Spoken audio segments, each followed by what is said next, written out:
d'aimer la vie et d'aimer l'amour, d'aimer la nuit, d'aimer le jour, et de penser que c'est trop court, bien trop court. J'ai envie de rattraper. Faudrait l'inviter, le chanteur Gérard Depardieu, Oui, notre chanteur préféré ici à Télématin, a fait un festival avec... oui, on doit faire ça. Hein.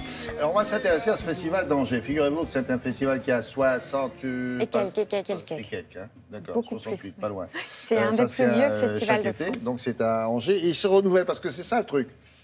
Pour que ça dure longtemps, il faut chaque année présenter des spectacles différents. Vrai. Même au-delà de ça, il faut avoir 2-3 idées. C'est le cas, il me semble, avec des concours. Ça, c'est plutôt pas mal, non? C'est ça, vous avez tout compris. En fait, c'est vraiment le deuxième festival de France, hein, le festival d'Anjou, après Avignon, même s'il y a une grande marge entre les deux.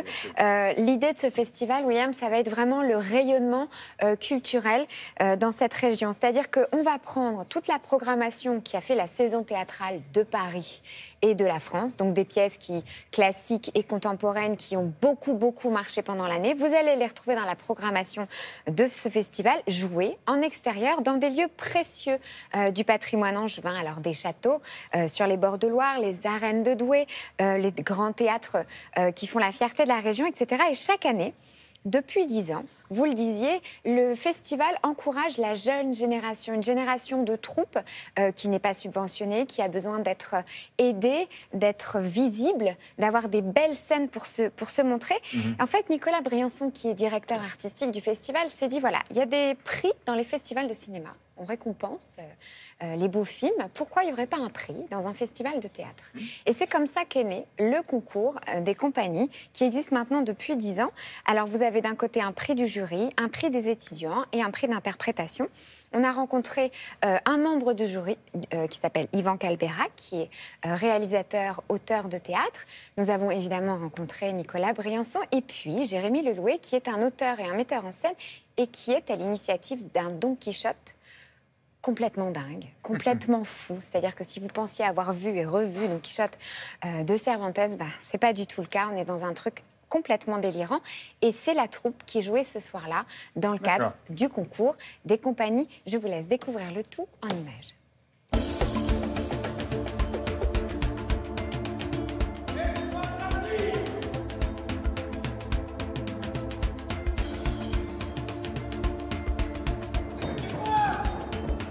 C'est un festival qui est merveilleusement et incroyablement implanté localement.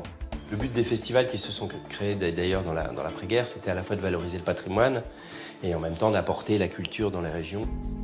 On joue toujours devant les murs de châteaux, aux arènes de Douai qui sont des arènes du Moyen-Âge, au château du Plessis-Massé, et puis au très beau théâtre municipal d'Angers où a lieu le concours des compagnies.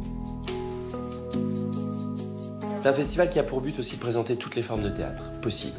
Donc ça va de la comédie contemporaine aux grands classiques comme Amphitryon ou Le Dialogue des Carmélites. Cette jeune fille ne sortira d'ici que de son plein gré. Comme aux spectacles de pure comédie comme Dernier coup de ciseau ou Les Faux British. Et puis des jeunes compagnies, puisqu'on a ce concours des compagnies qui est devenu maintenant quand même le point presque central du festival. Voilà devant nous au moins 30 géants. Je vais leur livrer bataille. En tant que jury, j'aime beaucoup les pièces qui sont tournées vers le public, qui donnent du plaisir aux spectateurs.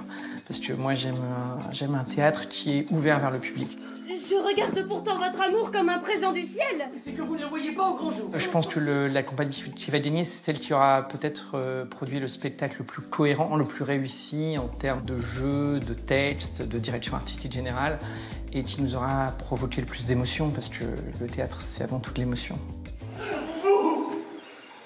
Qui que vous soyez. Ce soir, on va voir la première pièce de la sélection, qui s'appelle Don Quichotte. Et pour ce spectacle, j'espère oublier de jouer au théâtre, être emporté. Le Molière du meilleur spectacle 2018 est attribué à Don Quichotte.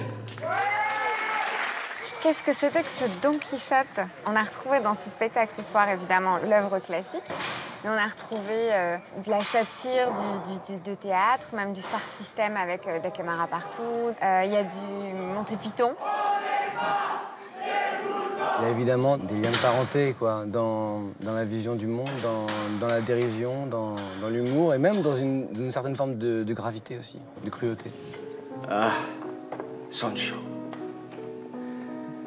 vois tes désirs comblés. Toi qui n'es à mes yeux qu'un imbécile. On a vraiment essayé d'être fidèle au roman, et le roman est libre. Parfois, Cervantes se perd et il l'avoue. Et on a essayé que dans le spectacle, on retrouve ce côté un peu labyrinthique. Sous ma protection. Et cette mademoiselle, laissez-la tranquille. Un classique, si on veut essayer de le faire résonner éternel, je suppose qu'il faut essayer aussi de se dire que le spectacle est fait par des gens d'aujourd'hui pour des gens d'aujourd'hui. Non, je suis pas Don Quichotte. Ah non, Jérémy, Don Quichotte. On a trouvé, je crois, la formule et maintenant ça fonctionne de façon incroyable. Et c'est une vraie joie de voir afficher des spectacles comme ce soir, un Don Quichotte, et c'est plein sur la confiance qui est faite au festival de programmer ce type de spectacle-là et c'est très réjouissant. Quelle mise en scène.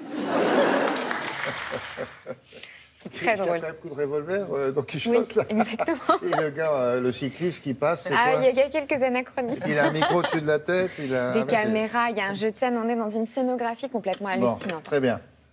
Merci beaucoup.